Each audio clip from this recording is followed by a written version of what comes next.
Olá, boa tarde a todos. Boa tarde não, bom dia, né? Gente que está aqui na organização fica assim meio confuso. Mas é isso, gostaria de agradecer a presença de todo mundo nesse segundo dia de Congresso Todos Juntos contra o Câncer. Agradecer a quem está aqui presencialmente, a quem está nos assistindo online. É um prazer, gostaria de agradecer em nome do Movimento Todos Juntos contra o Câncer e também em nome da Sanofi, que apoia esse painel.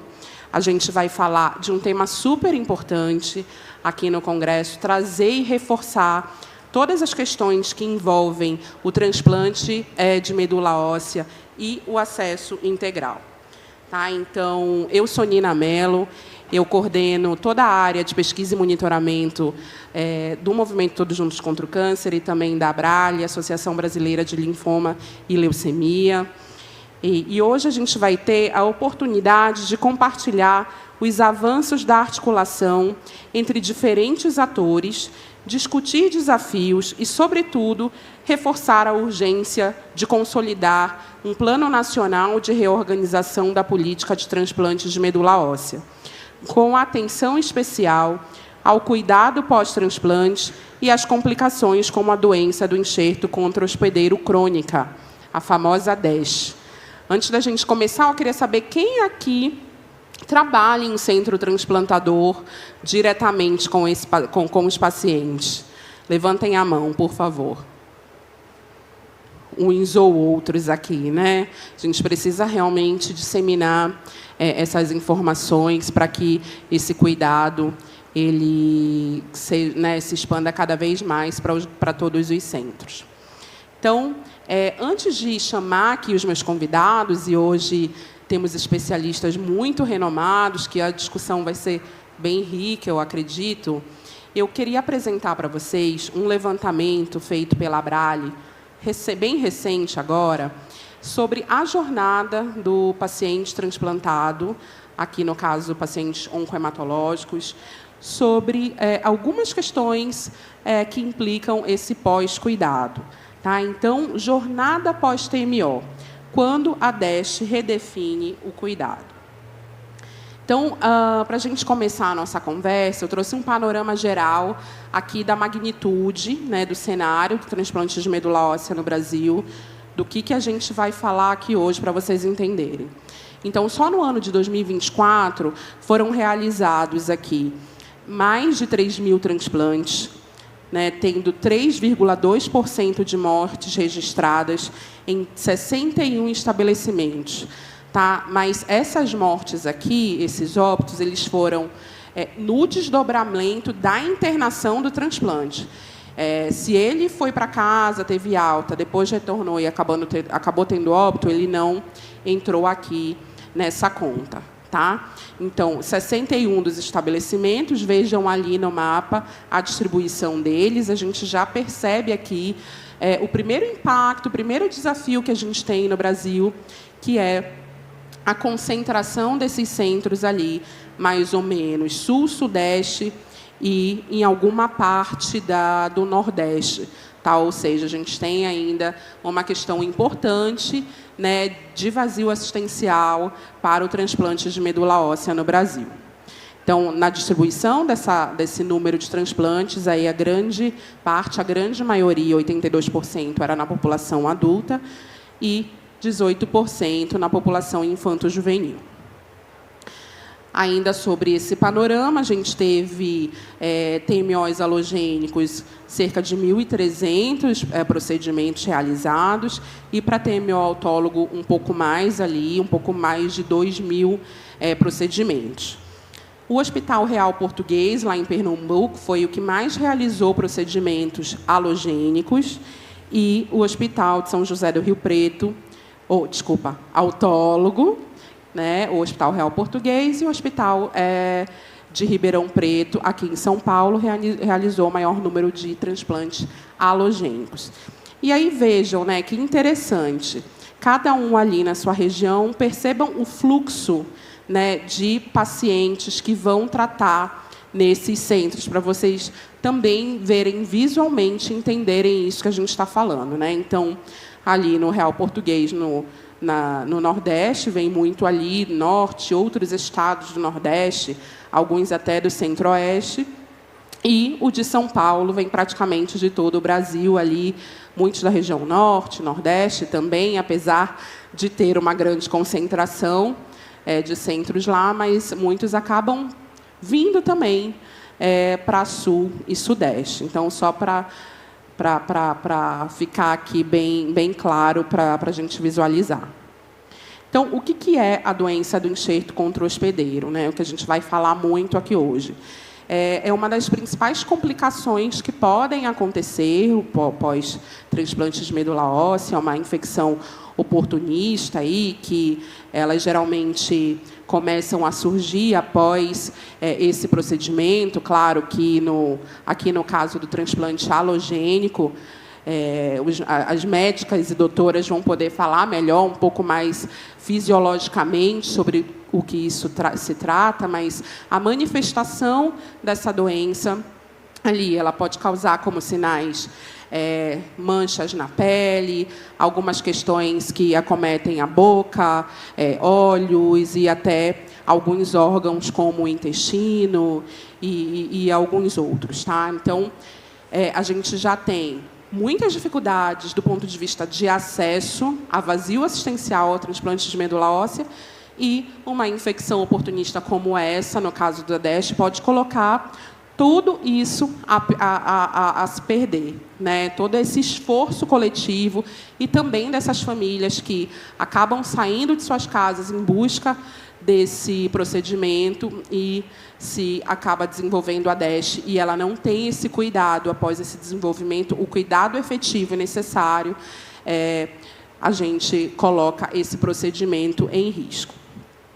Então, o objetivo da nossa pesquisa foi compreender o impacto do diagnóstico da doença do enxerto contra o hospedeiro na jornada do paciente oncohematológico, aqui submetido ao transplante de medula óssea alogênico. Como metodologia, esse é um estudo descritivo de natureza quantitativa, foi aprovado pelo Comitê de Ética em Pesquisa do Hospital Israelita Albert Einstein. O público, como eu já falei, pacientes oncohematológicos. A gente incluiu aqui nos nossos dados pacientes cadastrados no banco de dados da Abrale, maiores de 18 anos, diagnosticados com algumas dessas neoplasias, e a abordagem foi através de um questionário eletrônico enviado pela plataforma SurveyMonkey, tabulado posteriormente no Excel.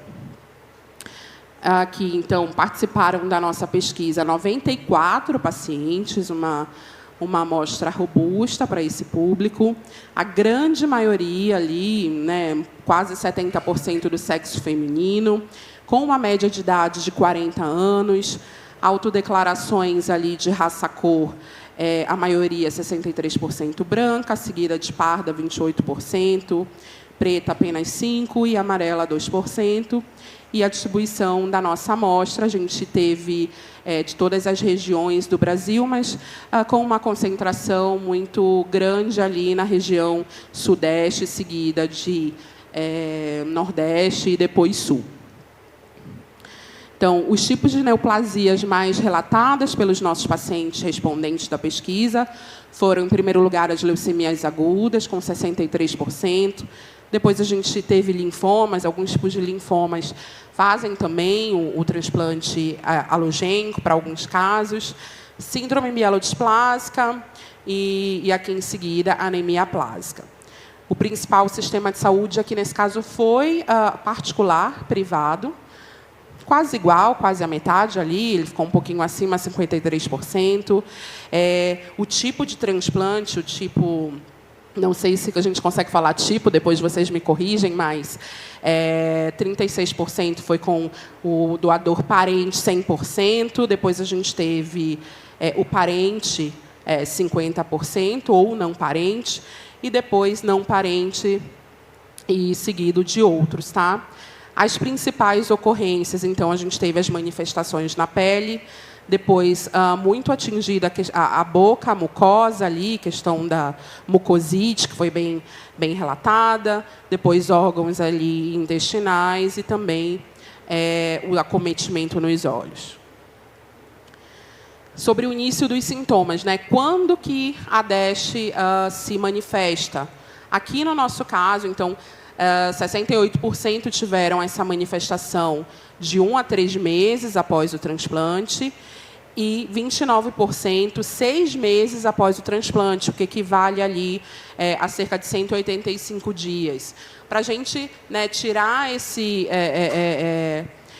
paradigma assim, de que, após os 100 dias, o paciente não tem mais o DASH, não corre mais esse risco de nenhuma infecção oportunista. Então, é importante a gente ter em mente que esse paciente ele vai precisar de cuidados, né, durante um longo período ou até mesmo durante toda a vida. Então, ele precisa ficar atento e ter acesso a esse cuidado integral de profissionais que monitorem, estejam ali olhando ele durante todo o tempo.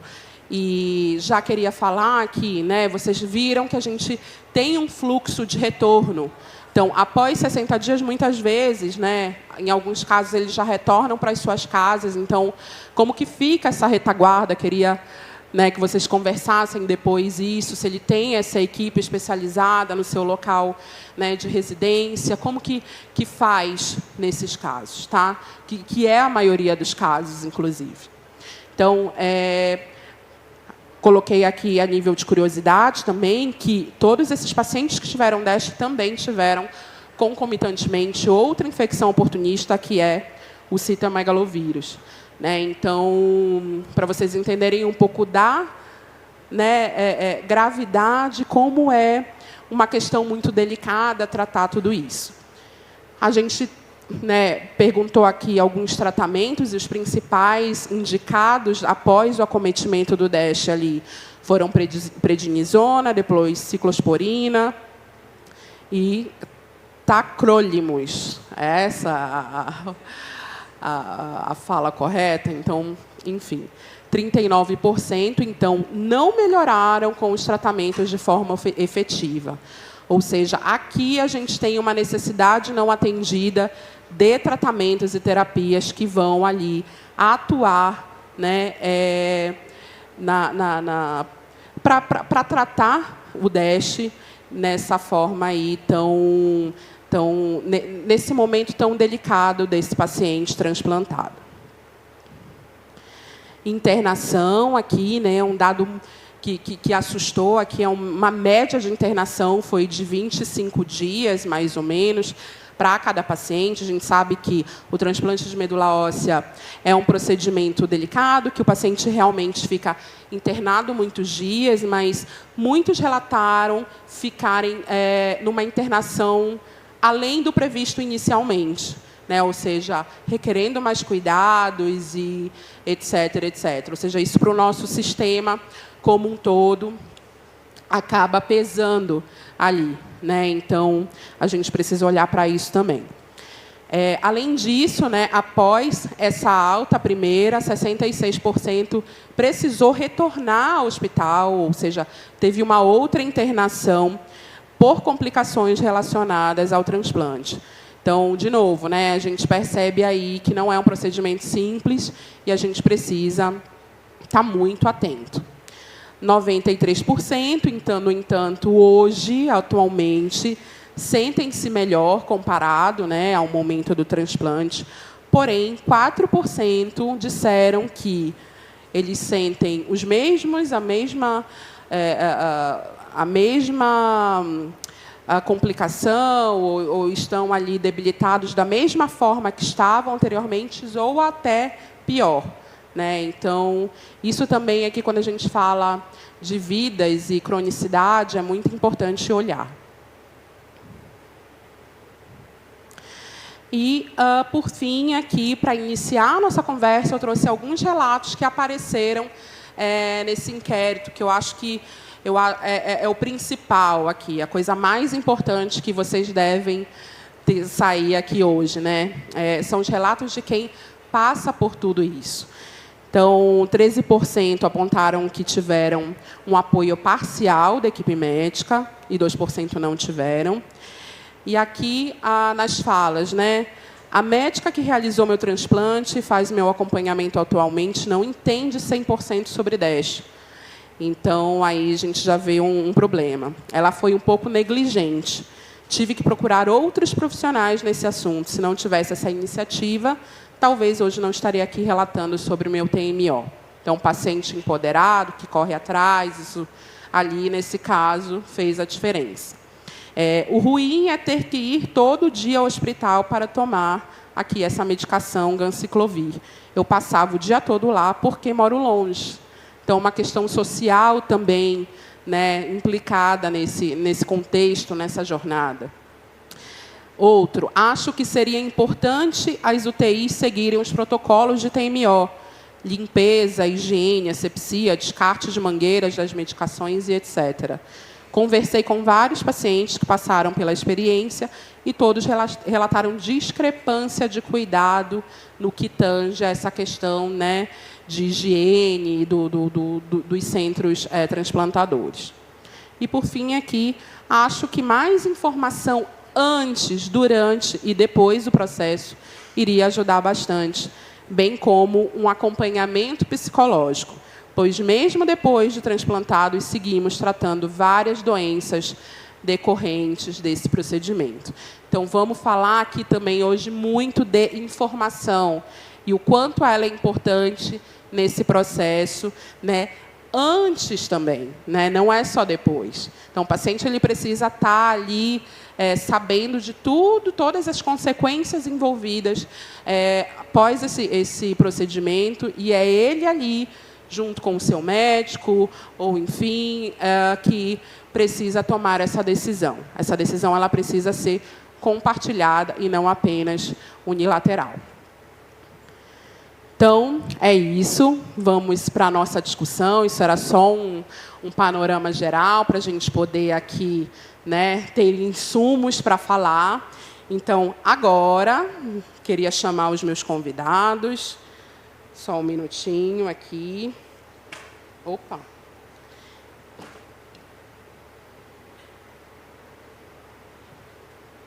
Gostaria de chamar aqui o André Torres, que é ex-paciente de leucemia mieloide aguda.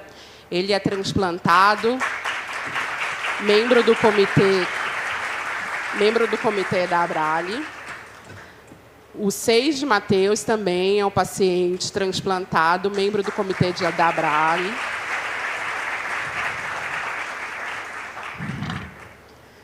Doutora Daniele Nogueira, que é presidente do Redome. Bem-vinda. Doutora Maria Cláudia, do Instituto Nacional do Câncer, do INCA. E a nossa querida amiga e parceira, a doutora Carmen Vergueiro, da Associação de Medula Óssea, a AMIO. Com uma torcida aqui, hein, doutora Carmen? Que responsabilidade a minha aqui de falar com esse time, né? E de ver essa sala cheia aqui. Que felicidade, né? Que alegria. Então, para iniciar, antes de eu passar a palavra aqui para os nossos convidados, a gente tem uma mensagem, um recadinho aqui, da Patrícia Freire. Ela é coordenadora do Sistema Nacional de Transplantes. Infelizmente, não pôde estar presencialmente hoje aqui por conflito de agenda, mas deixou uma mensagem que eu gostaria de passar aqui para vocês também. Por favor. Olá, eu gostaria de agradecer mais uma vez o convite para participar de mais um evento do Todos Juntos contra o Câncer e pela oportunidade de poder vir aqui falar um pouco com vocês, participar junto com vocês, ainda que virtualmente, desse evento tão importante. Essas parcerias são fundamentais. São elas que fazem com que as políticas públicas possam ser acompanhadas de perto pelos pacientes, pelo terceiro setor e por todos aqueles envolvidos com o processo de doação e transplante e com o processo de diagnóstico e tratamento do câncer na nossa rede de saúde. E a gente está num bom momento. O ano de 2026 foi eleito como o ano da medula óssea no Sistema Nacional de Transplantes. Isso porque nós estamos dando prioridade para o tema, inclusive contratando uma equipe específica de profissionais, médicos e enfermeiros, que atuarão no âmbito da regulação de leitos, no âmbito sistematização de protocolos de urgência, para que a gente possa fazer os transplantes no tempo certo, no momento oportuno, no melhor tempo para o paciente. Identificar junto com o Redome os doadores, identificar junto com o Redome os centros de coleta e junto com o Redome trabalharmos juntos para fazer com que os transplantes aconteçam no tempo certo. Estamos empenhando todos os esforços para conseguir que, a partir de 2026, a gente também tenha um sistema informatizado que não só faça a regulação dos leitos para os transplantes alogênicos aparentados e não aparentados e aplidênticos, mas que também forneça dados epidemiológicos precisos e que possam ser compartilhados por toda a sociedade civil e as comunidades científicas. Então, eu só tenho a agradecer a vocês mais essa oportunidade. Fico à disposição no Sistema Nacional de Transplantes para a gente trabalhar, para a gente discutir os transplantes de medula óssea no nosso país. E lembrando que nós vamos ter novidades agora, ainda em 2025, com a inserção do quimerismo pré- e pós-transplante. São 2 procedimentos em tabela que serão lançados agora, em setembro ainda deste ano, até o final deste mês, até o final desse mês. E também teremos as ampliações de uso do transplante de medula óssea, alguns aparentados e outros não aparentados, também para doença falciforme, talassemia beta, doença de Hodgkin e algumas outras doenças para as quais foi discutida a possibilidade de transplante não aparentado, no fórum que foi realizado aqui em Brasília no ano passado.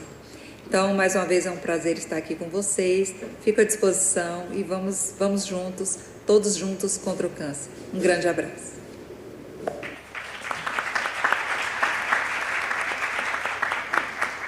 É isso aí. Após essa mensagem, eu queria iniciar com vocês, André e Seiji, e nada mais justo do que ouvir o relato e um pouquinho, vocês estão aqui meio que para personificar esses dados que eu trouxe e entender um pouquinho de como foi, no caso de vocês, essa jornada pós-TMO.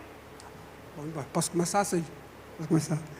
Bom, gente, obrigado, Nina, pelo convite, obrigado a Brale por mais uma vez estar aqui no TJCC. Já fazer parte, já é muito bom para mim, eu como ex-paciente, e fazer parte dessa discussão sobre transplante de medula e dar a minha experiência como paciente faz total diferença no que eu me fiquei à disposição, é ser útil para outros pacientes.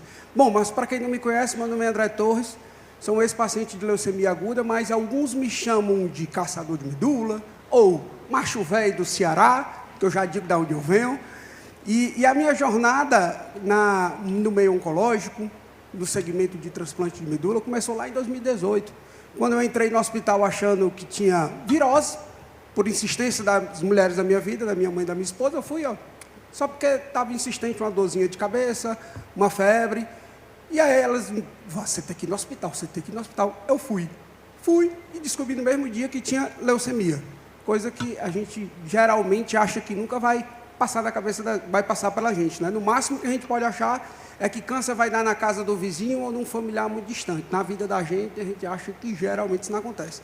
Por isso que é importante a questão da prevenção. Pode acontecer sim, infelizmente. Entrei, no mesmo dia descobri que tinha leucemia, de forma até pouco humana, tá?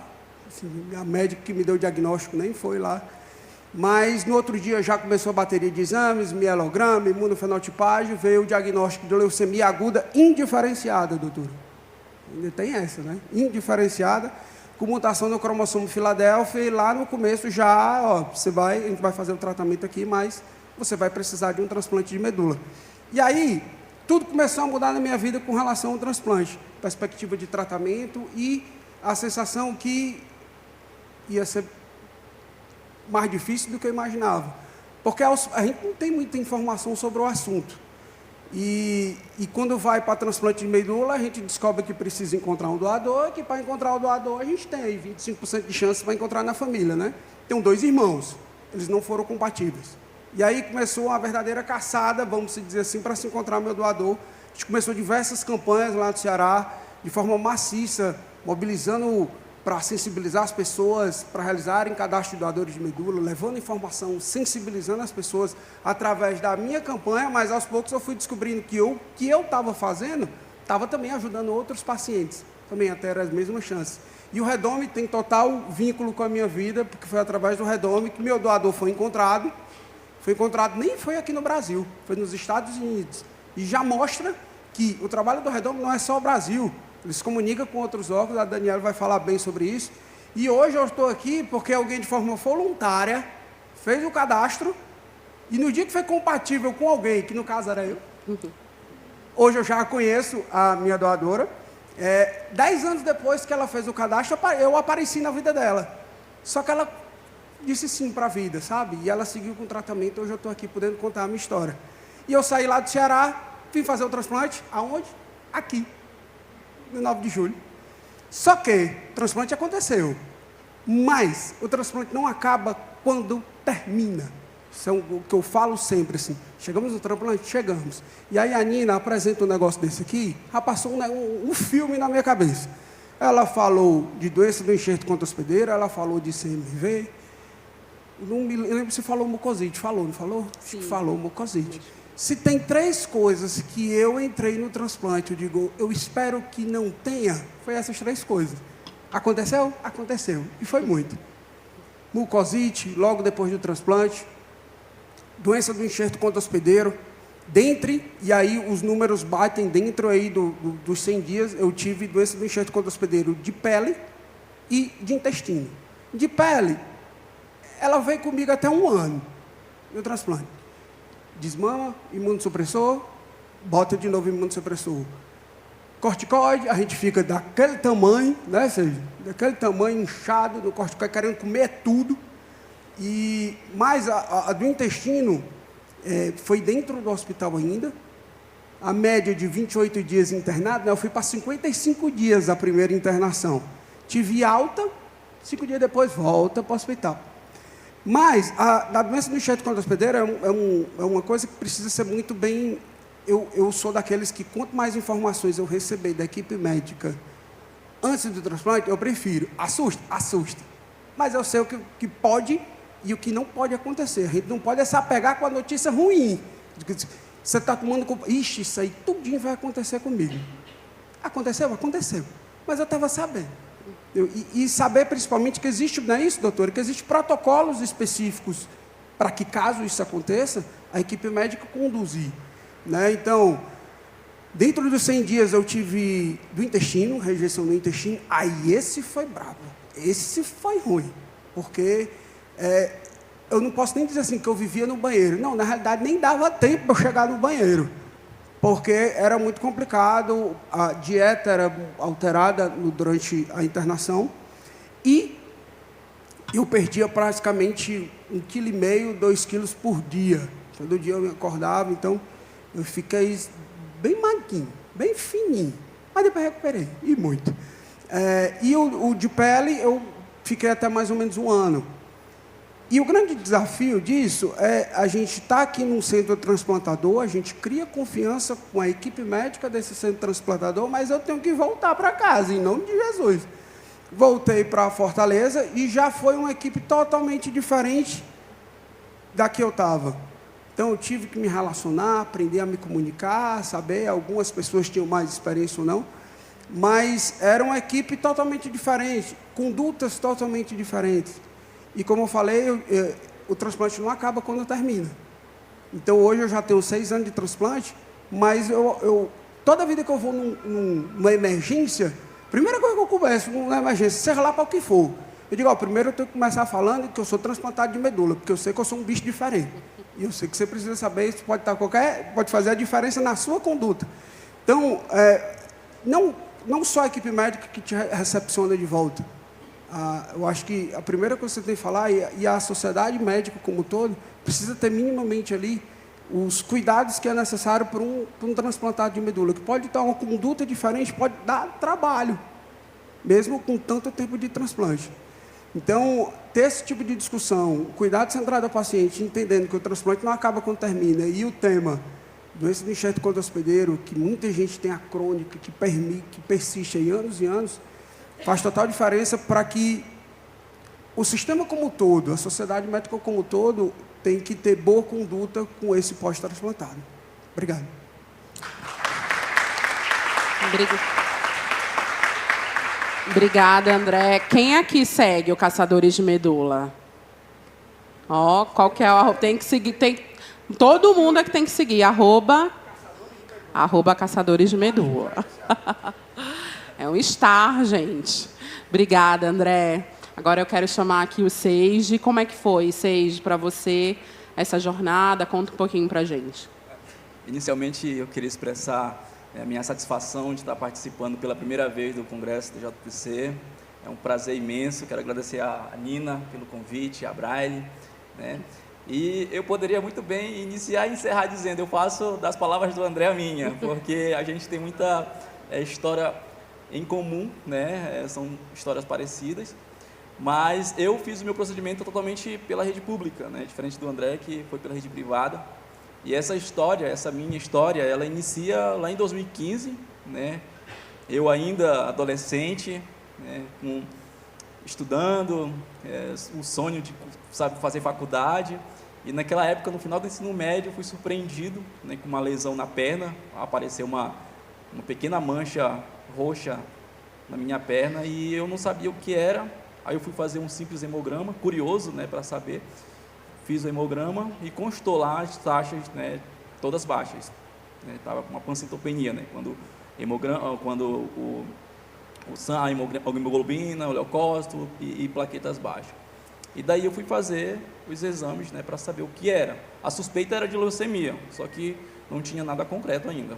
Eu precisei fazer o melograma e constou que era aplasia medular severa. E desde aí minha vida mudou completamente, né, porque eu precisava fazer transfusões toda semana, tanto de concentrado de hemácia quanto de concentrado de plaquetas.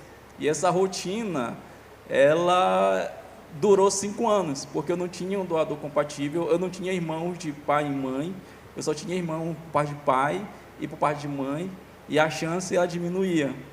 E eu ficava aguardando no banco do redome, né? E, assim, eu confesso que a esperança ela estava muito baixa, porque as chances, né, segundo a estatística, é de 1 a cada 100 mil, e era como ganhar na loteria, aparecer um doador não compatível. Antes de completar 5 anos, a minha equipe médica, que foi a equipe do Hospital de Clínicas em Curitiba, que me assistia, primeiramente eu fui assistido em Belém, mas depois eu fui encaminhado para Curitiba, no meio desse tempo. A equipe de Curitiba, ela sugeriu fazer o transplante haploidêntico, né, com esses 50% do meu meio-irmão e minha outra meia-irmã. Só que eles me avisaram, falaram que a chance de dar errado era muito grande, porque como eu era um paciente politransfundido, recebia muita transfusão de sangue e plaqueta, eu tinha muito anticorpo de pessoas diferentes, e isso poderia influenciar muito na pega da medula, porque não eram mais meus anticorpos, eram anticorpos de outras pessoas. E eu fiquei receoso de fazer esse transplante, né? Mas havia a possibilidade, deixaram lá, porque eu não tinha ainda um doador 100%.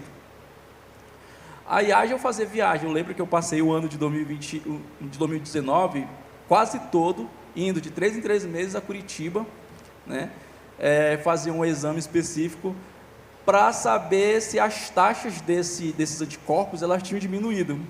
Só que era algo muito difícil acontecer, porque simultaneamente eu estava fazendo a transfusão também, porque eu precisava fazer. Então, era impossível diminuir esses anticorpos. E a equipe médica sabia. Mas parecia que era algo divino ali, da médica, de esperar um pouco, né? E eu lembro que eu fiquei o ano todo fazendo esse exame, e chegava na consulta, a médica disse, olha, você deu positivo, né? Qual é o risco? Mas a decisão é tua, né? Tu é o paciente, então você que decide. Mas bora fazer o seguinte, bora fazer uns exames complementares, né? Para a gente fazer uma avaliação geral, e vai que aparece um doador. Eu juro que ela falou isso. Eu não sei se ela sabia a informação também, nunca perguntei para ela.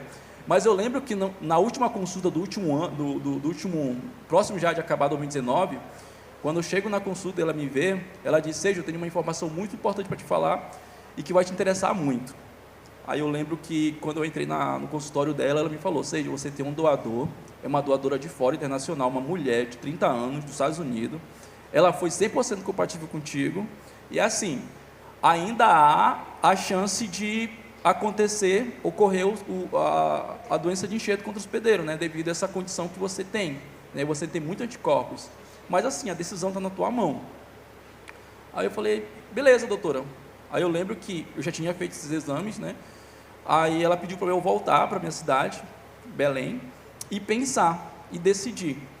E eu lembro que foi fantástico, assim, porque eu estava muito abalado, muito angustiado, assim, de fazer o transplante, porque quando o paciente ele tem conhecimento dos riscos, né, ele acaba anulando os benefícios, né? E eu sabia muito dos riscos, o risco era muito, assim, desfavorável para mim, devido à condição de ser um paciente politransfundido, né, de ter essa condição. Mas quando eu voltei para minha cidade, conversei com a minha mãe, assim, eu senti uma parte tão forte, assim, como se dissesse, faz o transplante. Esse é o momento de fazer o transplante. E foi quando eu decidi fazer o transplante. E logo a equipe médica de Curitiba agilizou para o processo, já agendou para o ano seguinte, né, que foi em 2020, o transplante, agendaram para fevereiro. E quando eu voltei já de mala e cuia, já para fazer o transplante, foi um desafio muito grande, porque eu lembro que foi logo no boom da pandemia, né? No auge da pandemia. E lá gerou esse outro desafio de lidar com aquela situação que mudou completamente, mudou a rotina do hospital, mudou o fluxo da casa de apoio que eu fiquei na época em Curitiba, e tive que lidar com essa condição. Enfim, fiquei, né, fui fazer o procedimento do TMO, do transplante, fiquei internado por 20 dias, a infusão da medula ela ocorreu no 15º dia, e logo após eu tive algumas complicações, né? Só que a minha complicação ela não foi tão difícil, não foi uma complicação tão agressiva, né? Eu costumo dizer que eu tive um grau muito leve de CMV, de DASH, porque dentro daquele contexto que eu estava inserido, era para eu ter uma condição mais avançada, mais agressiva. E não. Eu lembro que a ocorrência que me houve foi só uma coceirinha no olho, umas manchinhas no olho, e logo eu fui medicado e fiquei bem. Mas mesmo assim ainda fiquei em observação, internado. Eu lembro que eu fiquei um mês internado no HC, lá no centro. E quando eu fui liberado com a informação de que ficasse atento a qualquer ocorrência, a qualquer dor no pé, a qualquer mancha, né? Quando eu fosse escovar o dente, uma observação diferente na minha pele, eu fui orientado a ficar me observando. E eu fui com isso na cabeça. Graças a Deus não teve nenhuma ocorrência dentro dos 100 dias, né, do pós-TMO, mas o que me aconteceu foi o aparecimento do CMV, né, do citomegalovírus, que foi algo que me perseguiu durante praticamente todos esses 100 dias de observação. E foi um desgaste para mim, porque eu tinha que ir todo dia para o hospital. E como eu não deveria ficar no hospital, né, devido à questão da pandemia, e essa preocupação foi muito grande, porque eu tinha que sair, foi muito cansativo. Tinha que ir de manhã e voltava para casa, ficava e depois voltava de tarde, né, para fazer a medicação, o Ganciclovir. E isso durou 20 dias, mais ou menos, quando desativou. E uma semana depois, ativou novamente. Então, foi quase os 100 dias aí, tratando o Ganciclovir, né? Mas foi uma experiência que me sinalizou o alerta de orientar. Hoje eu conheço muitas pessoas que têm o diagnóstico, vão fazer o transplante, têm essa mesma dúvida em relação de como é o transplante. Eu costumo dizer, primeiramente, que só vivendo para saber como é que é. Mas, assim, as orientações que eu passo é ter essa observação, porque, às vezes, muitas das vezes, o médico ele não passa essa orientação. Seja o médico clínico e até o médico hematologista, ele não passa essa orientação do paciente ter essa observação minuciosa dessas características que aparecem no pós-TMO, que é muito importante. Então, é algo que eu aprendi muito, a passar essa informação para pessoas que vão fazer o procedimento, né? Então, inscrita para fazer o procedimento. Nossa, muito obrigada, Seiji e André. realmente personificou aqui, né, tudo que eu trouxe, e a gente enxerga cada um dos depoimentos, cada um dos dados aqui presentes. Eu queria trazer a doutora Carmen agora aqui para essa discussão. Doutora, a AMIO hoje, né, ela exerce um papel fundamental nas políticas públicas de acesso ao TMO no Brasil, mas também exerce um papel muito forte social e de apoio a esses pacientes e a essas famílias, né? Então, a gente teve aqui os dois, né, tanto no público quanto no privado, tiveram que sair das suas cidades para poder, né, realizar os procedimentos. Então, doutora, fala um pouco desse contexto também social, um pouco desse trabalho da AMIO e o quão fundamental e importante é ter organizações e esse suporte. Bom dia. Obrigada, Nina. Obrigada, Abralha, pelo convite para participar hoje desse evento maravilhoso, que realmente é para ficar orgulhoso do tamanho que vocês conseguiram chegar e da seriedade com que as discussões são levadas, né? A gente começou um trabalho, a Associação da Medula Óssea, ela tem como missão ajudar os pacientes a chegarem no transplante, a acessibilidade e que eles tenham um bom resultado do transplante. Então, o que a associação faz? Ela faz trabalhos na área de educação, na área de assistência e na área de pesquisa, né? Acho que é muito importante a gente falar que a gente precisa de dados, né? Para a gente conseguir passar a nossa mensagem do paciente, do dia a dia, para a Coordenação Nacional de Transplante, a gente precisa reunir dados, né? Então, a AMIO tem um trabalho de pegar os dados de transplante de vários centros e publicar no nosso site, e reunir e analisar. Então, a Nina nos convidou para fazer um levantamento, né, e a gente fez um trabalho que ficou muito legal, de levantamento de dados de transplantes do SUS, né? E aí a gente pôde ver com números precisos, daí não é só o que a gente acha porque tem experiência de tratar paciente, não, mas é com números precisos, qual é o número de transplantes que o SUS realiza, a importância do SUS, né? 70% dos transplantes no Brasil são realizados pelo SUS e são financiados pelo SUS. Então, a gente tem um programa nacional de transplante muito robusto, isso não existe fora do Brasil, nessa extensão e nessa proporção, né, de um país desse tamanho. Mas a gente precisa conseguir dialogar, conversar. Então, conversar da sociedade civil, representando pacientes, famílias, né, levar essas questões para a área técnica do Ministério e para os médicos, né, transplantadores, também discutir os problemas que eles enfrentam. Sozinho ninguém faz nada, né? Então, realmente, acho essa a importância da discussão, de que todo mundo conheça a experiência dos outros, o que cada um está passando e quais são as dificuldades. E a gente tente encontrar juntos soluções e propostas. É difícil, né? A gente tem cada vez uma medicina mais cara, mais difícil de financiar, né? Drogas caras, mas acho que com planejamento e com essa união dos setores a gente consegue chegar num lugar muito melhor para pacientes, até para o suporte dos hospitais, do próprio Redome, que a gente pensa que é fácil levar aquele dia a dia do Redome, é muito fácil a gente questionar, mas é difícil, pouca gente trabalhando, uma estrutura pequena. Então, pensar que cada vez que aumenta lá uma indicação a mais de transplante, isso significa mais pessoas procurando doador, mais gente atrás do Redome, o Redome vai ter que se adaptar a essa nova situação. Então, tudo é uma cadeia, é uma rede, né? A AMIO começa no olhar, assim, desde o início do paciente, desde o começo. Então, quando ele tem o diagnóstico, a gente tem vários materiais educacionais, né, para o diagnóstico e voltado também para quando ele tem que se locomover. Como vocês viram, a maior parte dos pacientes tem que sair de casa para fazer o transplante. E não é uma saidinha, é assim, 25% dos pacientes, isso é um dado que a gente tem no mapa, tem que mudar de região, não é de estado. Tem que mudar de região. Se a gente pegar, em média, no Brasil, para passar numa consulta, em média, o paciente anda 300 quilômetros.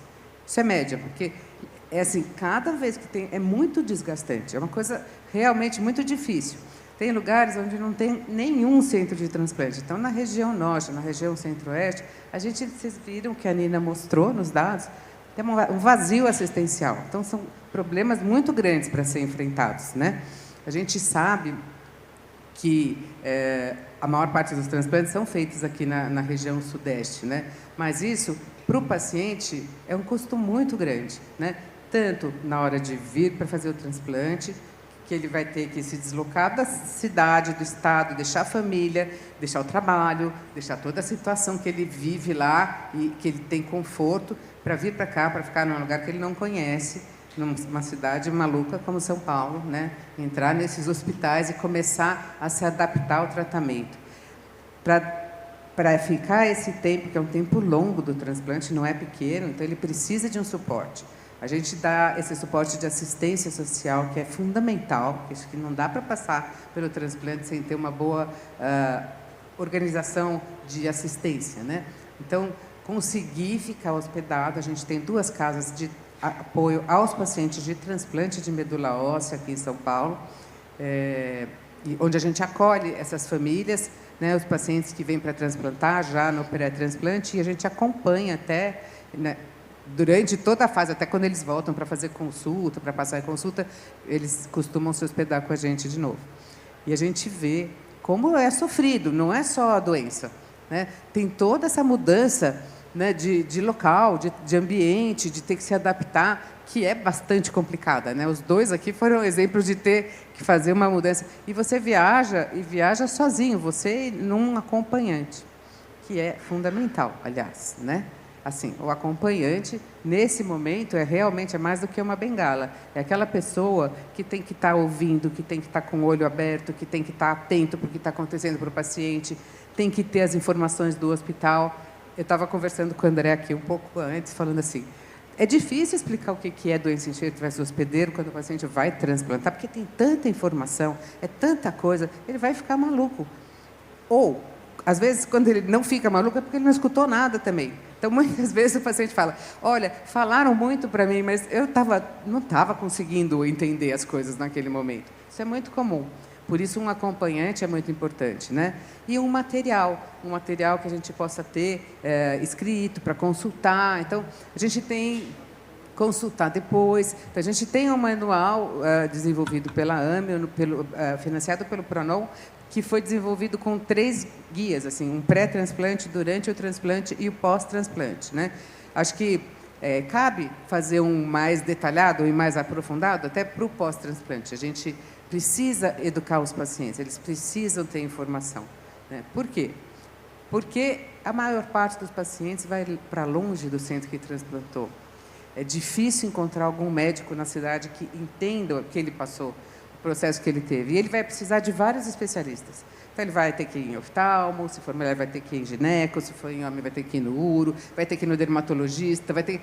E esses médicos nunca viram um transplantado, com certeza. Na cidade deles vai ser muito difícil de achar alguém. Então, a gente precisa pensar numa estratégia que esses pacientes tenham a informação, que é a primeira coisa, para ajudar no diagnóstico. Eles têm que estar percebendo, prestando atenção no diagnóstico, e que eles possam recorrer a especialistas que tenham a capacidade de orientar. Então, isso acho que é uma discussão para levar, junto com a Patrícia e com os centros de transplante, como a gente pode organizar uma assistência no pós-transplante para os pacientes, né? E pensando nessa questão do deslocamento, quanto é sofrido para o paciente ter que se deslocar. Hoje a gente tem a telemedicina, a gente tem algumas ferramentas que podem ajudar, que podem abreviar isso, né? A gente não precisa fazer que seja tão pesada essa jornada, né? E, de fato, a incidência de doença enxerto versus hospedeiro impacta muito na qualidade de vida do paciente. Então, assim, acho que a gente pegou 2 pessoas aqui super animadas, né, felizes, mas é muito comum ter depressão, é muito comum os pacientes precisarem de um apoio psicológico, né, porque você espera sair do transplante e continuar a sua vida. Você não está preparado para lidar com uma doença crônica, né? Uma doença que vem e que é difícil de lidar dia a dia, e você não se sente mais a mesma pessoa no mesmo lugar. muda tudo. Então, o enfoque de vida muda. Um depoimento que ficou muito na minha cabeça é de uma médica que está trabalhando na AME junto com a gente. A gente tem um grupo de pacientes pós-transplante que fazem... É um grupo só de doença enxerto versus hospedeiro, que o André disse que participa também do WhatsApp, que fica bombando todo dia. Eles conversam muito, trocam muita informação, e a gente faz reuniões mensais com especialistas para conversar com os pacientes, né? E, nesse grupo, quem coordena é uma médica, a Betina, que é dermatologista, e, durante a residência médica, teve o diagnóstico de leucemia. A Betina teve que parar a residência e fazer o transplante, e, depois do transplante, ela transplantou no HC, né, Célia? E, depois do transplante, que é o próprio hospital onde ela fazia a residência, depois do transplante, ela teve doença enxerto versus hospedeiro.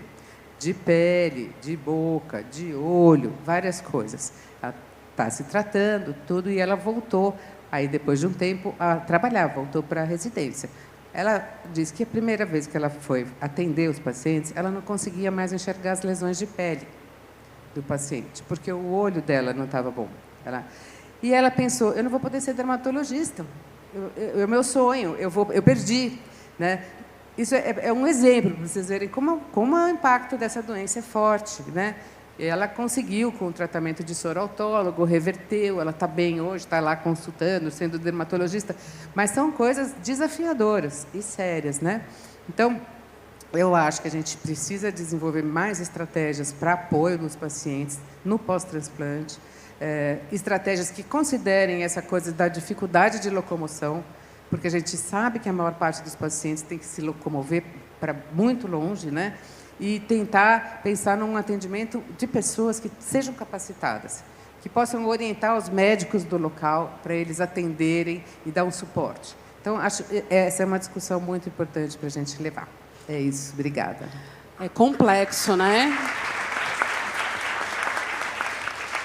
É bem complexo, né, doutora? E são muitas coisas envolvidas, são muitas nuances, assim, não só do ponto de vista de tratamento, mas outros aspectos sociais e etc. envolvidos, né, de políticos e enfim.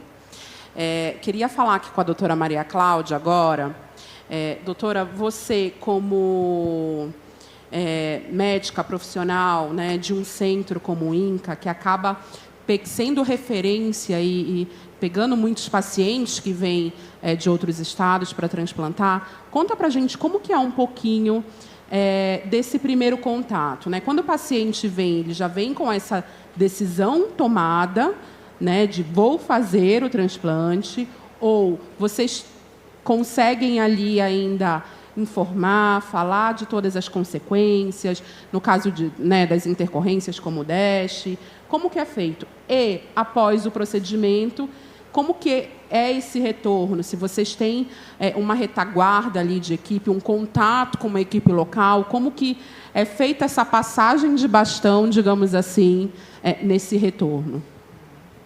Primeiro, muito obrigada pelo convite. É um prazer poder estar aqui, porque transplante é algo que eu faço. Eu sou transplantadora clínica. Eu trabalho há quase 30 anos com transplante e fiz minha tese de doutorado em doença enxerto. Então, na verdade, desde o início a gente sentia que as complicações, digamos assim, o pior do transplante vinha depois, porque é natural para o paciente que vem sofrendo de uma doença como uma leucemia ou como uma aplasia de medula, que foi o que ele aconteceu, que no fundo a aplasia é uma parada de função da medula, é uma condição que é incompatível com a vida. Então, o primeiro momento é, eu preciso me cuidar. Esse diagnóstico, no nosso país, eu estou voltando um pouquinho atrás para poder responder a sua pergunta, né? Esse diagnóstico no nosso país, ele é feito, nesse nosso imenso país, numa periferia, tá? O médico clínico, geralmente, é o que primeiro vê, quando vê. E, muitas vezes, não detecta o problema, tendo que ser referenciado para um hematologista. A gente está falando de um país quase transcontinental, em que o tratamento no SUS é feito a partir das clínicas de saúde, que são na periferia. Então, para fazer esse primeiro diagnóstico já é um desafio. Esse paciente acaba tendo que ter um caminhar que, infelizmente, é um caminhar que tira ele, num primeiro momento, normalmente, da sua casa, do seu meio. Isso é quase que impossível de não acontecer quando o paciente é oriundo de uma região tão grande como a região norte, como você mesmo colocou, e a região centro-oeste. Mas aí, só para a gente pensar, transplante é uma modalidade de terapia, que é uma parte de um tratamento de uma boa maioria de doenças oncohematológicas ou doenças do jeito que você apresentou, que são doenças de medula que são adquiridas durante a vida. Então, esse paciente vem de um caminhar em que a indicação para o transplante não é feita na sua origem, não é feita pelo hematologista que o vê. Quando nós recebemos, principalmente, eu também trabalho na UFRJ, eu fui formada lá e nós temos um centro de transplante de medula lá e recebemos crianças que são transplantadas pelo PROAD, né, que fazem fora do Rio de Janeiro e que voltam para fazer segmento lá. Então, na verdade, o que a gente vê é uma sequência, tá, de passos. O paciente vem com o diagnóstico, o especialista, que é o centro transplantador, corrobora essa indicação. No momento em que corrobora, esse planejamento começa a ser feito em paralelo com quem mandou. A identificação do doador, muitas vezes, passa por uma série de fatos. Você viu, vocês falaram em transplante haploidêntico. Para quem não sabe, é o transplante que é feito com alguém que é só geneticamente 50% parecido com a gente, né? Até bem pouco tempo atrás, ele era impraticável no mundo. Hoje em dia, como a gente conhece melhor, a gente consegue. Mas, para muitas patologias, o doador completamente idêntico, que é o que o Redome oferece, ainda é a melhor opção. Então, para nós, se o paciente vem para uma consulta pré, não é avaliado só de onde vem a medula, quem é o doador, mas o paciente de uma maneira integral. Aquilo é uma parte do tratamento.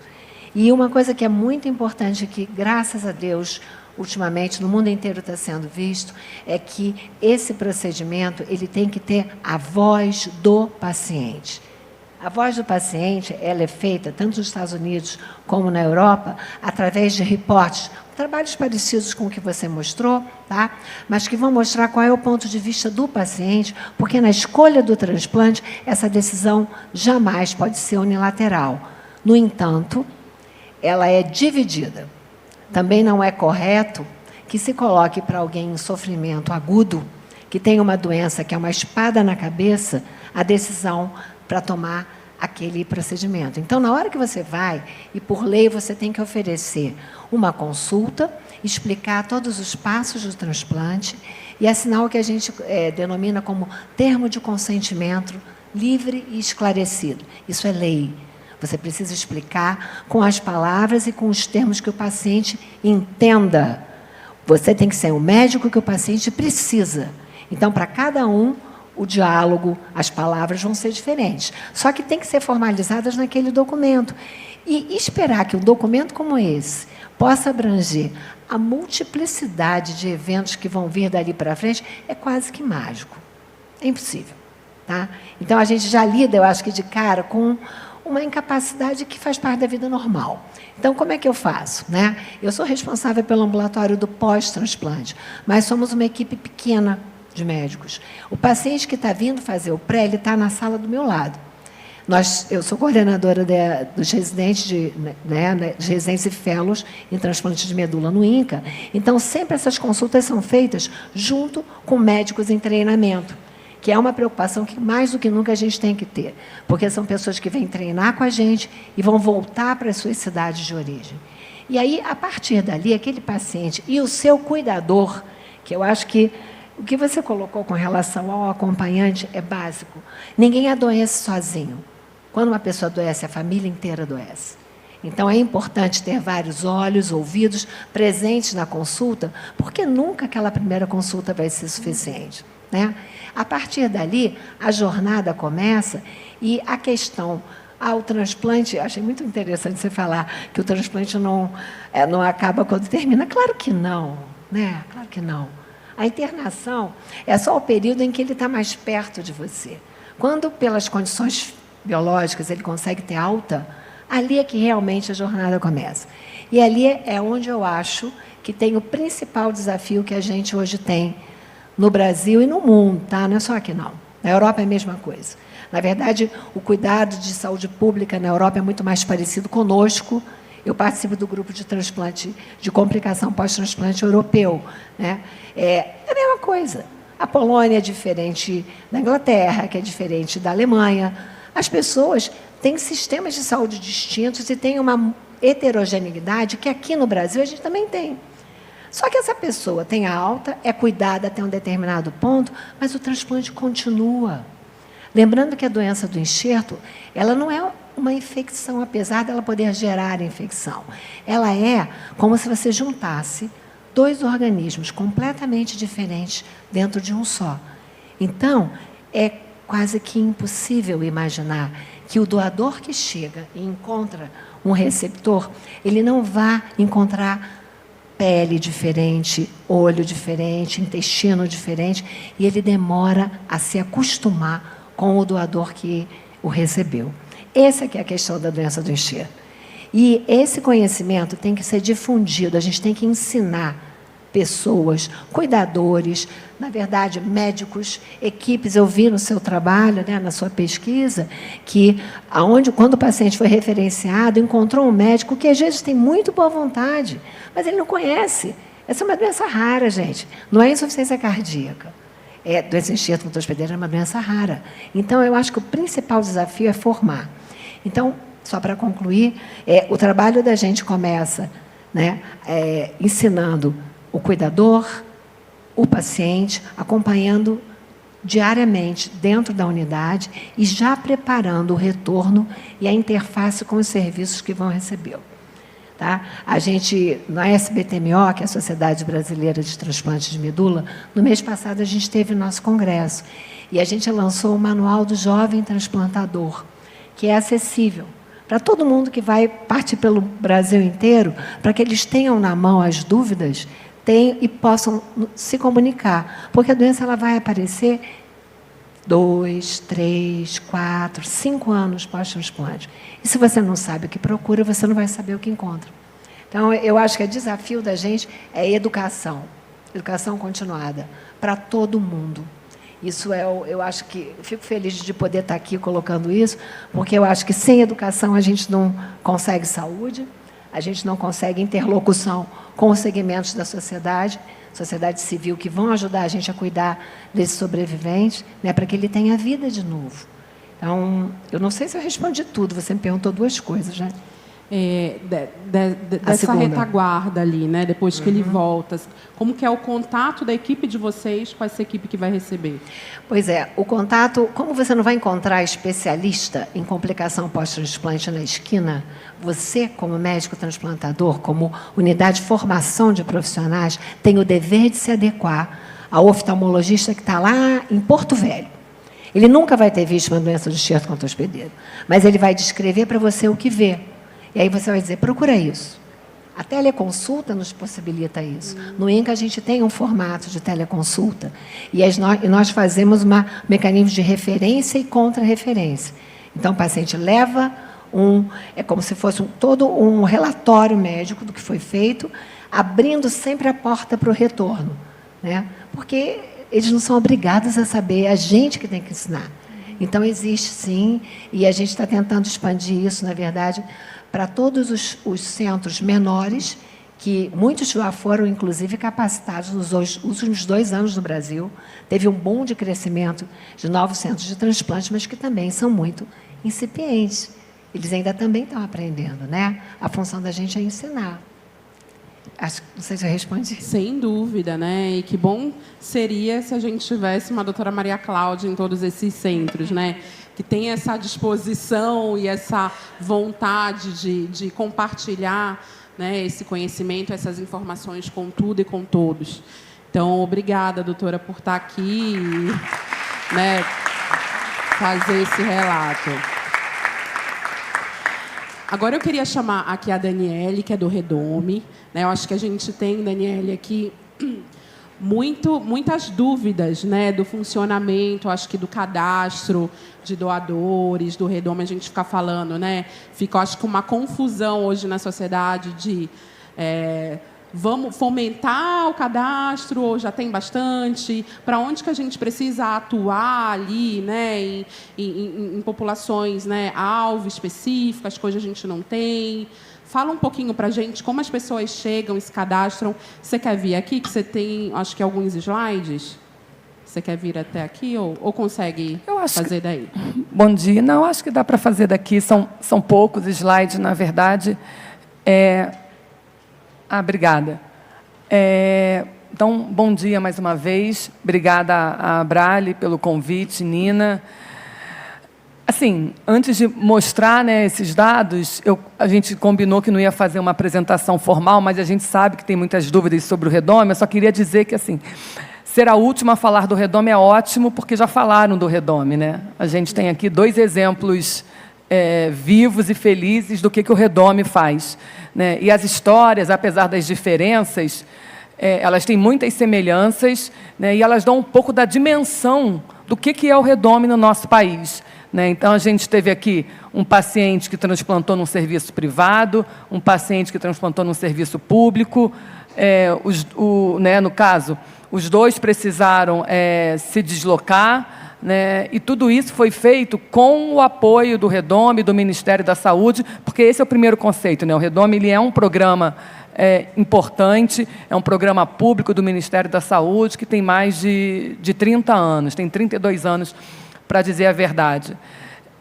Mas são ainda muitos desafios. Então, eu trouxe aqui, são acho que 4 slides bem rápidos, porque eu acho que não é o nosso objetivo, mas só para dar um pouco dessa dimensão do que a gente está fazendo para, né, ter mais histórias como essa, né? Eu tenho que dizer que né, o Redome ele me faz uma pessoa mais otimista, então eu sempre tento olhar o copo meio cheio, eu acho que isso é oportuno. Só que eu acho que eu vou pedir licença, Nina, porque acho que aqui tem um pointerzinho, não tem? Para mostrar? Deixa eu fazer aqui, então, rapidinho. Então, só para a gente contextualizar, né, existe muita preocupação sobre quantos doadores novos entram no Redome. Eu trouxe só uma série de 5 anos, a gente tem outros dados disponíveis, vocês podem consultar, né? E a gente vê que, por exemplo, 2020, que foi o ano da pandemia, entraram 229 mil doadores, a gente tinha, na época, um teto que era de quase 400 mil doadores. Mas, nos últimos anos, não estavam entrando quase 400 mil. Em 2020, teve o impacto da pandemia, que a gente não precisa explicar.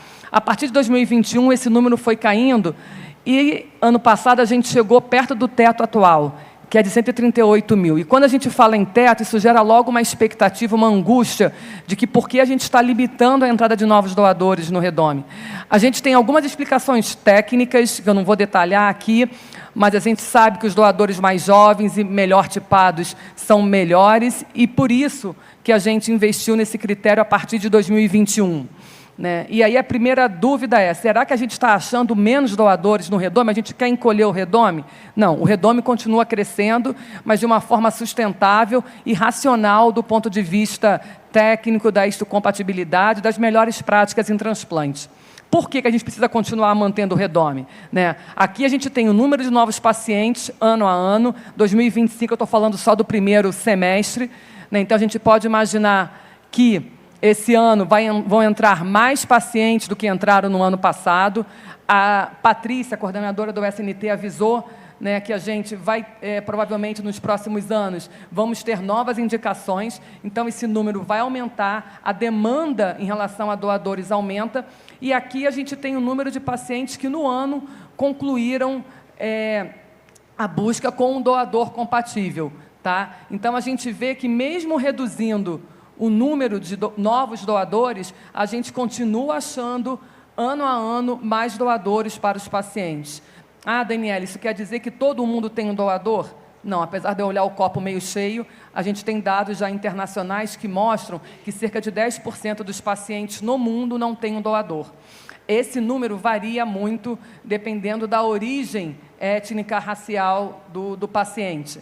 Tá? E a gente tem dados também na nossa população, mas isso a gente não vai ter tempo de detalhar. E sobre o que o Redome oferece, então, né? A gente tem aqui 2 casos, mas, né, quantos produtos, quantos transplantes o Redome de fato viabiliza? Né? 2020 foi um ano muito difícil, mas isso aqui é muito interessante, né? Mesmo no pior ano das nossas vidas, vamos dizer assim, de uma maneira geral, enquanto sociedade, enquanto, né, humanidade no último século, né, o Redome não parou. O Redome não parou porque os doadores não pararam, os registros no mundo todo não pararam, e a gente teve doação tanto de doadores nacionais, né, que essa barrinha mais escura, quanto de doadores internacionais. E a gente vê aqui também que, ano a ano, a gente está conseguindo oferecer mais produtos para os pacientes brasileiros. Esse ano, a nossa expectativa é que a gente ofereça ainda mais do que no ano passado, né? E isso só acontece, claro, né, com o mérito de todo esse conjunto de doadores, prestadores de serviços, centros, ONGs, né, a sociedade de uma maneira geral. Então, quando a gente vê aqui, né, esse é o último dado, os produtos que o Redome, né, ofereceu no conjunto, juntando o nacional e internacional, a gente continua aumentando. Isso quer dizer, então, que todo mundo que precisava de um transplante, fez transplante? Não. Eu falei que mais ou menos, né, existe um percentual de pacientes de 10% numa estimativa mundial que não tem um possível doador.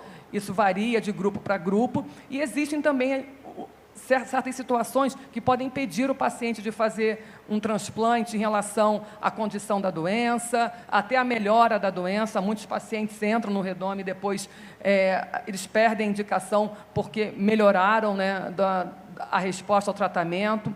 E aqui, só para finalizar, né, o envio de produtos de doadores do Redome para o exterior, né? E eu faço questão de trazer isso aqui, porque assim como a gente recebe produtos de doadores de outros países, os nossos doadores também participam dessa rede. Então, quando a gente fala do Redome, a gente fala de 43 milhões de doadores no mundo todo, né? A gente fala de que os pacientes brasileiros hoje, né, não existe uma busca hierarquizada. A gente busca o melhor doador e, felizmente, na maioria dos casos, esse doador para os nossos pacientes é no Redome. O Redome ele foi criado, né, para oferecer doadores para pacientes brasileiros, para o doutor José Roberto, a doutora Maria Elisa, que a gente conheceu, né, Carmen?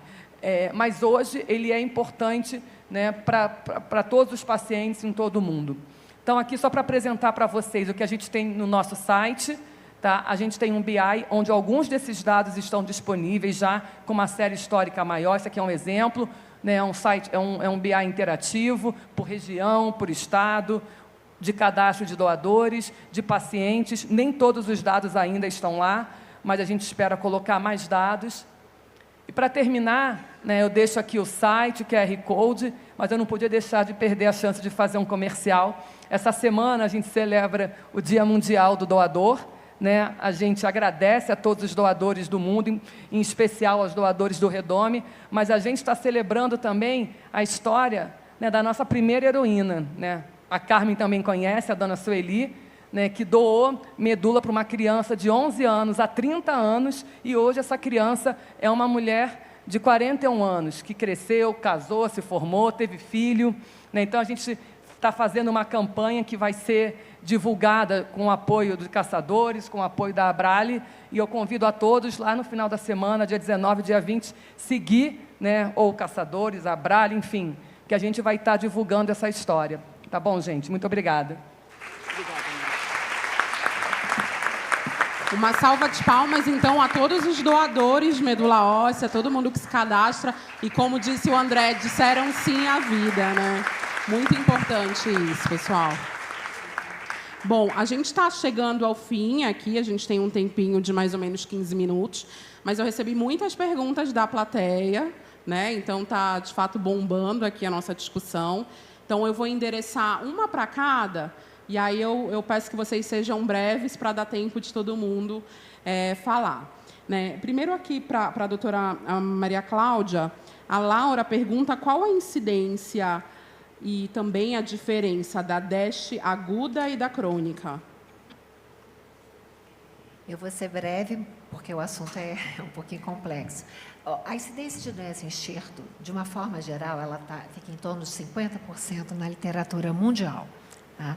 Ela pode ser um pouco maior, dependendo do tipo de medula ou do grau de compatibilidade entre doador e receptor. Mas quando a gente fala em aguda e crônica, a gente fala, no fundo, de uma doença que pode se transformar e aparecer de formas diferentes. mas essa incidência ela se dá em torno de 50%. Só não deixando de dizer que as formas graves, elas fazem parte de mais ou menos metade desses casos. São as formas que realmente vão impactar a qualidade de vida do paciente. Certo, doutora, obrigada. Agora aqui para a doutora Carmen, a Priscila Rodrigues pergunta como faz para ter acesso ao material que a AMEO disponibiliza para os pacientes. Penso que pode ser muito importante também para os pacientes que não passam pela associação. Eu acho que expandir, né, essa informação. Sim, a gente tem um site, que é o www.ameo.org.br, e lá tem um local de dados de informações para o paciente, onde tem os manuais, os guias de transplante, tem as reuniões que foram feitas com especialistas discutindo doença enxerto versus hospedeiro. Então, e daí é legal, porque a gente gravou todas essas reuniões com as perguntas dos pacientes e o que eles responderam. Então, tudo isso é disponibilizado no site da AMEO. Ótimo. Agora aqui para os nossos dois amigos aqui, André e Seiji, o João Pedro pergunta, gostaria de perguntar aos palestrantes transplantados como foi lidar com a quantidade e densidade de informações características desse processo, né? A doutora falou aqui de consultas e avaliações pré-transplante. Houveram dificuldades ou fatores que auxiliaram nessa adaptação e também entendimento dessas informações? Olha, não é fácil saber, é muita informação mesmo, assim, informação que muitas vezes você nem quer saber. Sim. Mas, para mim, eu sou o defensor que a informação precisa chegar. Se você não está afim, pelo menos alguém que lhe acompanhe, um acompanhante, ou um familiar, receba essa informação, para que muita coisa não seja novidade do nada, eu não sabia. Então, muitas vezes é difícil, porque você vai administrar aquela informação, muitas vezes, na pele. Depois que você sabe, você precisa administrar a situação. E aí, como você vai fazer isso é não se assustar. Agora, não é fácil, não é simples. Agora, você tem que entender, o paciente, principalmente, que aquilo ali está acontecendo, mas aquilo ali faz parte do seu processo de cura. Aconteceu. Então, você precisa administrar e, acima de tudo, se você acha que ainda precisa de mais informação, pergunte. Eu costumo dizer para o paciente, Nina, que não existe pergunta besta. Existe pergunta não esclarecida. E aí se torna uma loucura essa informação. Se ele pergunta, é porque ele tem dúvida, né? Mas, às vezes, tem paciente que fica com vergonha de perguntar para o médico, por achar que é uma besteira, que é uma pergunta besta. Então, eu digo, olha, não tem pergunta besta. Se pergunta mal esclarecida, que não vai te ajudar em nada. Excelente. Seiji?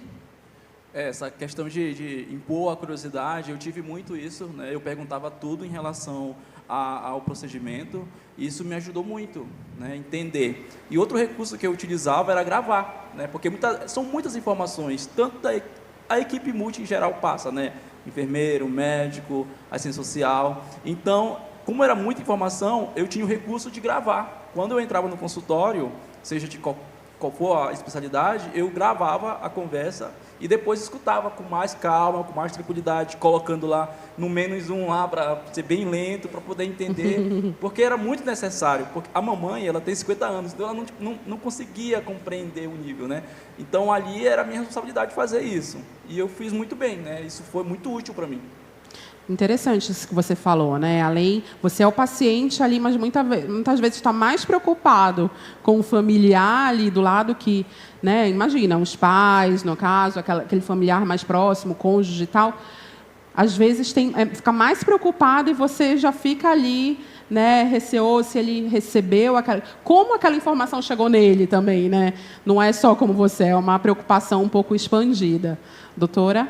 No manual, que a gente tem manual para o transplante, a gente tem uma agenda. E é interessante porque é para o paciente se organizar. Essa agenda tem um lugar que você pode... Cada consulta, você vai escrever antes da consulta o que você está sentindo, para você não esquecer. Então, tem lá para você ticar pele, olho, boca, não sei o quê, se tem algum sintoma. Os sintomas mais frequentes estão ali, daí tem um espaço para outro. Então, aí o paciente já escreve, porque é muito comum, quando chega na consulta, ele esquecer, tem tanta coisa acontecendo, chega e não fala nada para o médico. Então, tem essa agenda que organiza o que o paciente precisa falar, então ele vai escrevendo, e daí o que o médico orientou de medicamento também tem na agenda. Então, é uma coisa que facilita a organização, né? E a gravação, agora você deu mais uma ideia, porque eu achei genial. Ótimo. gravação eu já tentei e o médico não autorizou. Assim. Então. Eu acho que vale... Bom, não sei se tem alguma ética médica conversa, que não autorize, né? enfim, mas Nada Bom, não custa. Vou confessar aqui que eu gravei escondido. Porque era uma preocupação comigo, né? Sim. Cada um vai, né, adotando a sua estratégia. Aqui tem comentários também. A Célia está dizendo: quero parabenizar a mesa, primeiro pelo tema escolhido e também pelos convidados que foram muito bem escolhidos. É verdade, que eles são maravilhosos. Queria perguntar aqui, olha...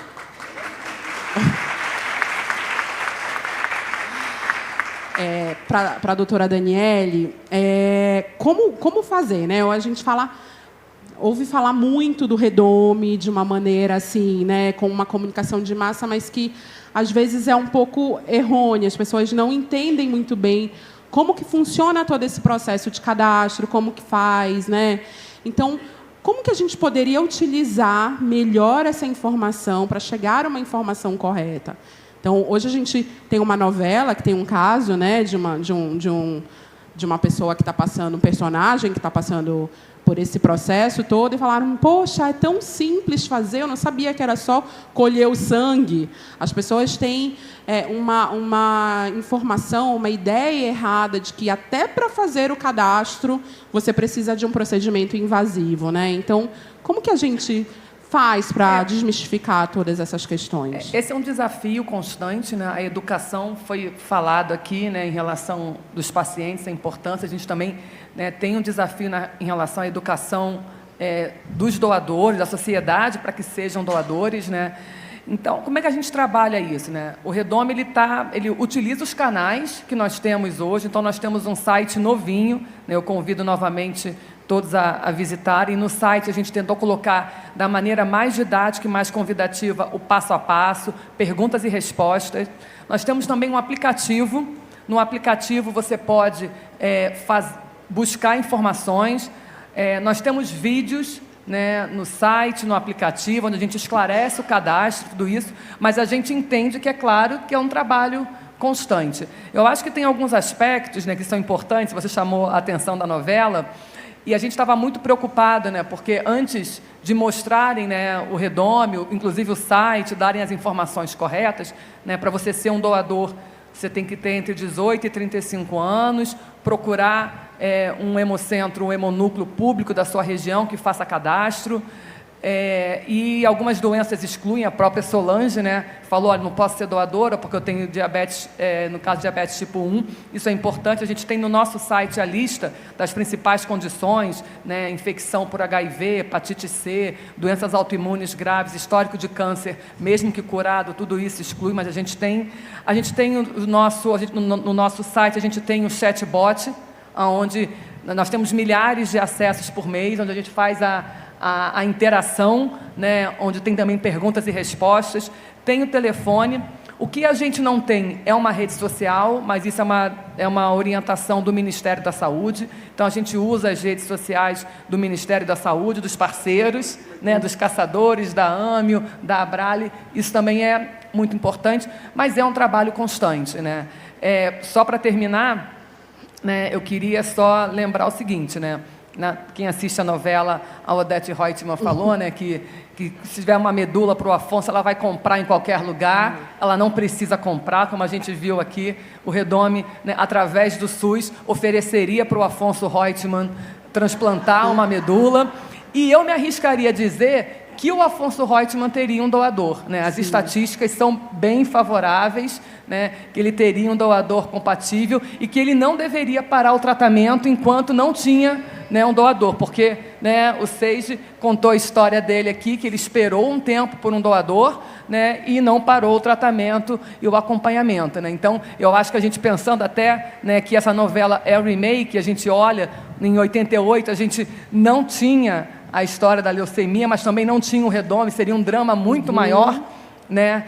Eu acho que o que eu convido, né, é que todos os interessados busquem, né, nas redes, né, nas redes sociais, no site do Redome, até o telefone do Redome, o chatbot trabalha muito bem, as informações, né? Lembrando que, como ela colocou ali, o cadastro é simples, né? E depois você fica no cadastro até fazer 60 anos. Então, tão importante quanto se cadastrar, isso eles não disseram. Eu tentei colocar isso quando eu falei com a produção. Falei, lembra de atualizar? Não estava no roteiro, eles não falaram da atualização, mas tão importante quanto se cadastrar é manter os dados atualizados, que também pode ser feito no site e no aplicativo, né? E no mais a gente está à disposição, agradece mesmo, porque o Redome é isso, o Redome ele é o resultado, né, de todo esse esforço coletivo da sociedade, né, e das instâncias públicas, ministério, enfim. Maravilha, interessante que a gente estava conversando sobre isso na sexta-feira, esses aspectos. Na segunda, a novela já colocou, graças a Deus. Foi no sábado. No sábado. Foi no sábado à noite que passou. Com as informações corretas. Falei, André, olha aqui, que bom, né? Então, fiquei feliz, né? Porque, nossa, um espaço desse para, né, uma grande população, a gente precisa... E a gente sabe da angústia das famílias que estão buscando. A gente respeita... Agora, para terminar, só uma questão que eu queria colocar, Sim. porque isso também gera um pouco de desinformação, né? A gente entende a angústia, né, das famílias e dos pacientes, respeita, mas assim, o processo de doação, no final, ele é um processo relativamente complexo, né? Maria Cláudia faz avaliação de doador, já fez avaliação de doador. Então, assim, quando a gente diz para um paciente, olha, tem um doador, ele está disponível, temos uma data de transplante. Essa data é uma data provável. Por quê? Esse doador vai passar por uma avaliação. Se durante a avaliação o doador tiver qualquer impedimento, ele não vai poder doar, né? Por uma questão de segurança do doador e do próprio paciente. Então, às vezes, uma programação de transplante precisa ser adiada. Isso faz parte, né, do processo para garantir segurança a todos os envolvidos, né? Mas tudo isso o Redome vai compartilhando com a equipe médica, né, e tentando controlar, né, e dar o melhor desfecho. Ótimo, maravilha. Agora aqui eu queria passar para os demais, então, né, fazerem aqui, darem uma mensagem final do que vocês consideram que deve ficar na cabeça de cada um que assistiu hoje aqui. O que seria para vocês o mais importante de tudo que a gente conversou? Né? E rápido, né? Um desafio grande. Começando pela doutora Carmen, e aí a gente vem por aqui. Ali estava 1 minuto ali no meu... Bom, tiraram o nosso minuto. Eu queria agradecer a todos vocês pela presença, a Nina, mais uma vez, pela parceria nos dados, e dizer que o mais importante é que a gente não faz nada sozinho. Então, não existiria o Redome se não existisse a população, se não existissem os pacientes, se não tivessem os médicos, né? Não existiria transplante se não tivessem os centros de transplantes, os médicos avaliando. E nós, como sociedade que demandamos, a gente precisa mostrar para as pessoas que estão trabalhando as nossas demandas. Então, a gente precisa se organizar e precisa trabalhar junto. Obrigada. Maravilha. André?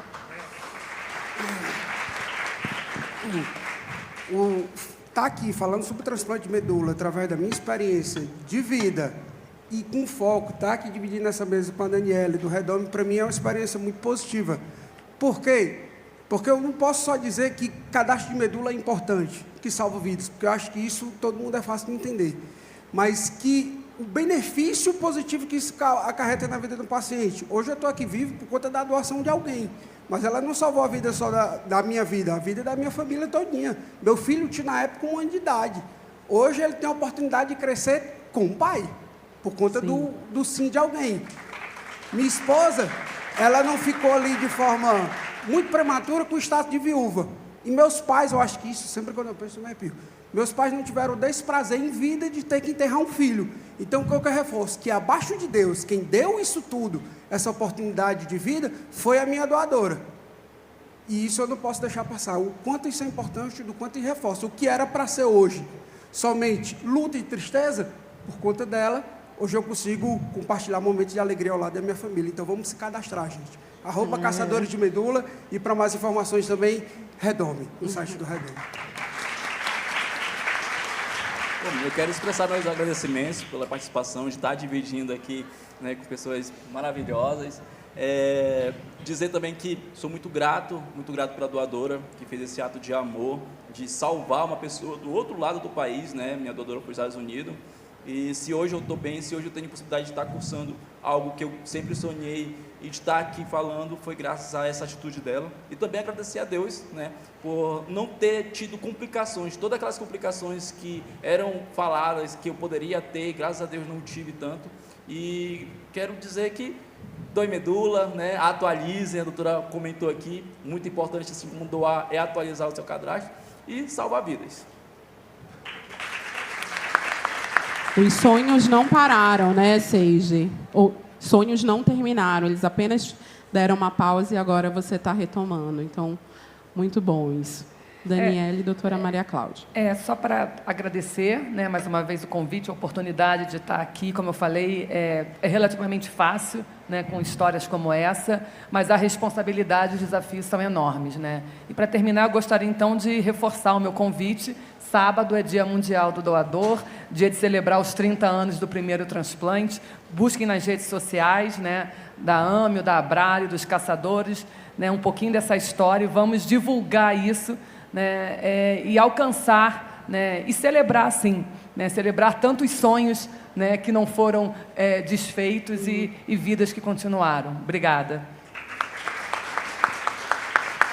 Doutora. Correndo.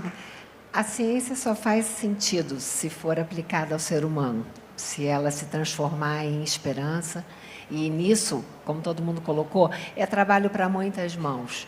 Então, que seja hoje, em 2025, que a gente consiga ganhar pela ciência, pelo avanço do cuidado, a possibilidade de reconstituir e de dar uma nova chance para essas pessoas. Então, não existe um presente maior para um médico de frente, que é o meu caso, do que ver pessoas sobrevivendo com qualidade de vida e com uma chance do dia seguinte.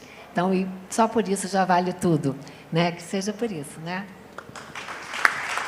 Muito obrigada. Então, agradecer mais uma vez aos nossos palestrantes. Encerramos aqui o nosso painel. Agradeço a todos vocês que estiveram aqui nos prestigiando.